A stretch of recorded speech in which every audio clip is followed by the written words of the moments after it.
तो Iran, Israel, Hamas, Hezbollah, हर तरफ से इस वक्त हमला चल रहा है, चौतरफा हमला हो रहा है। ईरान और इजराइल में आमने सामने की युद्ध की स्थिति बन गई है। रोजाना कोई ना कोई ऐसी खबर आती है जिससे लगता है कि अब युद्ध हुआ कि तब युद्ध हुआ। इस वक्त बारूद के ढेर पर पूरा मिडिल ईस्ट बैठा हुआ है।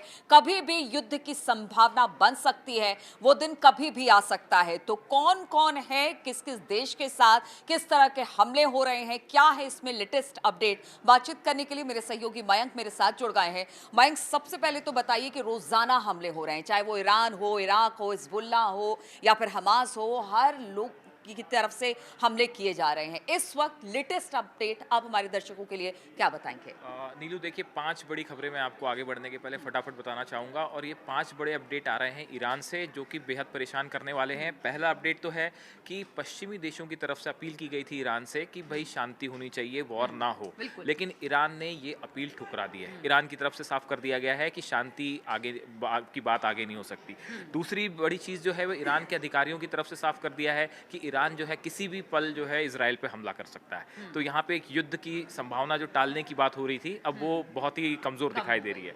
तीसरी बात है कि ये बड़ी बात है कि ईरान ने अपनी काफ़ी सारी मिसाइल्स अटैक मोड पे तैनात कर दी हैं। मतलब जब बस आदेश मिला और वो मिसाइलें जो है जितनी मिसाइल्स हैं वो इजराइल पर बरस पड़ेंगी।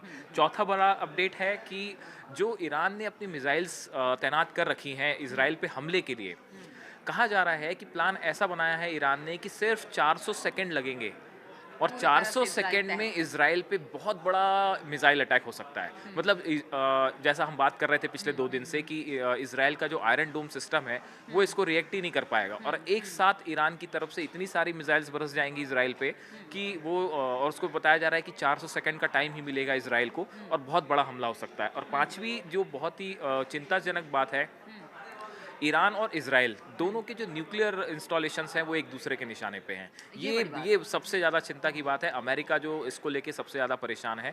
और एक जो दूसरी आपने सवाल कहा कि कौन किसके साथ खड़ा है, तो देखिए नीलू, अब ये जो टाइम जितना वॉर में लग रहा है, इसमें एक बहुत बड़ा डिप्लोमेटिक स्तर पे एक बहुत बड़ा गेम चल रहा है कि ईरान भी और इजराइल दोनों आसपास के जितने राष्ट्र हैं, मुल्क हैं, उनका सपोर्ट लेने में लगा हुआ है। अगर हम देखें ईरान के साथ कौन है, तो इसमें फिलिस्तीन है, तुर्की है, लेबनान है, सीरिया है, कतर है, ओमान है, और हो सकता है अगर जंग छिड़ती है तो रूस और चीन भी जो है वो ईरान के साथ खड़े दिखाई दे।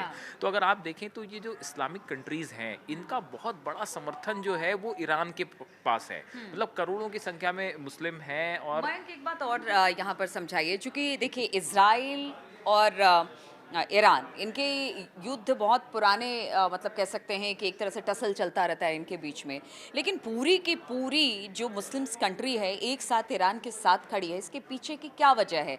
क्योंकि इजराइल को हम देख रहे हैं कि इजराइल कभी वो हमास पर हमला कर रहा है, कभी हिजबुल्लाह पर हमला कर रहा है, मतलब चौतरफा हमले कर रहा है। अब ऐसे में अगर और भी देश मिल जाते हैं तो इजराइल के लिए बड़ी मुसीबत हो जाएगी। देखिए, पूरे मिडिल ईस्ट में अगर आप देखें तो 2 हिस्सों में पूरा मिडिल ईस्ट भी बट चुका है। एक तरफ जो इस्लामिक कंट्रीज हैं वो ईरान के साथ खड़ी हुई हैं, लेकिन सऊदी अरब जो है वो अमेरिका के साथ है। हाँ। और सऊदी अरब और मतलब होना यानी कि इजराइल के साथ होना। अब देखिए क्या है कि सऊदी अरब जो है वो अगर अमेरिका और इजराइल का साथ दे रहा है, सऊदी अरब के वैसे भी ईरान के साथ रिलेशन अच्छे नहीं रहे हैं, और मिडिल ईस्ट में जितने संघर्ष होते हैं उसके एक तरफ सऊदी अरब होता है, दूसरी तरफ ईरान होता है। तो शिया और सुन्नी की जो फाइट है ये हमेशा रहती है। तो सऊदी अरब जो है वो अमेरिका के साथ खड़ा है। वैसे कतर एक और कंट्री है। कतर ने जो है इस्माइल हनिया की हत्या का विरोध तो किया, लेकिन कतर जो है वो अपना बेस अमेरिका को इस्तेमाल करने दे रहा है। तो अगर आप एक प्रकार से देखें तो जो इस्लामिक कंट्रीज हैं, इनको कौन किसके साथ खड़ा हुआ है, इसको लेके बड़ी जबरदस्त जो है वो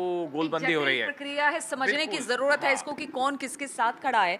लेकिन सबसे बड़ी बात है, चूंकि ईरान की बात हो रही है, ईरान कोशिश यही की जा रही थी कि किसी तरह से ईरान को समझाया जाए या फिर बाकी लोगों को समझाया जाए कि शांति वार्ता इस वक्त ज़रूरी है, क्योंकि देश दुनिया के हालात बहुत अच्छे नहीं हैं। कई जगह युद्ध छिड़े हुए हैं, कई जगह गृह युद्ध छिड़े हुए हैं। ऐसे में ईरान अब मानने को तैयार नहीं है मयंक, तो वो अपनी पूरी तैयारी कर रहा है। और इजराइल भी ये चाहता है, इजराइल ने भी धमकी दी है कि देखिए अगर वहाँ से यानी कि ईरान की तरफ से हमला होता है तो फिर इजराइल को, जो लेबनान है, उसको गाजा पट्टी बनते देर नहीं लगेगी। यानी महाविनाश की बात अब इजराइल की तरफ से भी कर दी गई है। देखिए, आपने बिल्कुल ठीक कहा। कुल मिला के ये जो वॉर अभी ईरान ने जो सीधा हमला जो इज़राइल पे नहीं किया है, तो ये कहा जा रहा है कि अगर कोई भी युद्ध अब शुरू होता है, तो वो इतना विकराल होगा, इतना ज़बरदस्त होगा कि उसमें और फिर इस बात को अमेरिका भी कह अमेर चुका है कि अगर इजराइल हमला करता है तो हम कुछ नहीं कर पाएंगे, क्योंकि हमने शांति वार्ता या फिर बीच की मध्यस्थता करने की बात जरूर की थी, लेकिन कुछ हुआ नहीं। ऐसे हालात में अगर युद्ध होता है तो फिर ये इतना विकराल युद्ध होगा कि इसका असर पूरी दुनिया पे पड़ेगा। और हो सकता है कि अच्छा, इस बीच दो खबरें ऐसी हैं नीलू जो कि और बहुत ज़्यादा परेशान करने वाली हैं। ईरान के जो नए राष्ट्रपति बने हैं, इन्होंने दो फैसले ऐसे किए हैं जिससे अमेरिका और इजराइल, सिर्फ यही कंट्री नहीं बल्कि पूरी दुनिया जो है वो थोड़ी सी परेशान है। मैं आपको बताना चाहूँगा, दो नाम हैं, एक अब्बास अराक्ची हैं और मोहम्मद इस्लामी।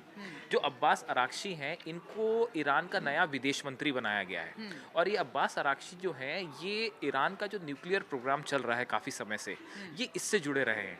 तो अब आप समझिए कि जो ईरान का नया विदेश मंत्री है, वो एक ऐसा शख्स है जो कि ईरान के न्यूक्लियर प्रोग्राम का इन आउट जानता है। अब आप सोचिए कि अगर किसी न्यूक्लियर प्रोग्राम से जुड़े व्यक्ति को ईरान अपना विदेश मंत्री बना रहा है, तो इसके आप पीछे क्या हाँ, सोच होगी अब उसकी? इसको लेके जो है अमेरिका भी परेशान है। तो इजराइल कुल मिला के जो है, जैसी बात हो रही है कि न्यूक्लियर स्टेशंस निशाने पे हैं, ऐसे में जो है कभी भी एक न्यूक्लियर हादसा बड़ा कब हो सकता है। अगर कोई मान लीजिए कोई ईरान की मिसाइल इसराइल के किसी न्यूक्लियर इंस्टॉलेशन पे गिर जाती है, या इसराइल की कोई मिसाइल जो है वो ईरान पे गिरती है, और अगर रेडिएशन हो जाता है, तो ये युद्ध बहुत ही भयानक हो सकता है। वैसी एक और फैसला है, मोहम्मद इस्लामी है। अच्छा। मोहम्मद इस्लामी इनके जो न्यूक्लियर प्रोग्राम है, इनके चीफ हैं। इनका कार्यकाल खत्म हो रहा था, ये बढ़ा दिया गया है।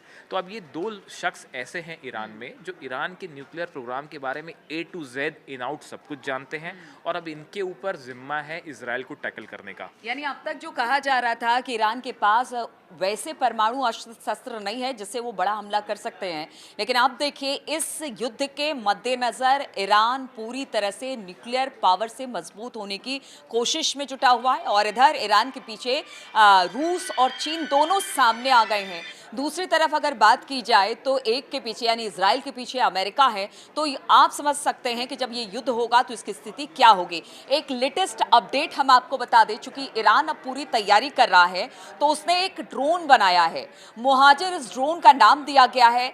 10 की इसकी जो रेंज है वो कहते हैं कि 2000 किलोमीटर की है, और 300 किलो पेलोड लेकर ये उड़ान भर सकता है। तो ये कितना खतरनाक है, और इस खतरनाक ड्रोन के साथ ईरान हमले की तैयारी में जुटा हुआ है।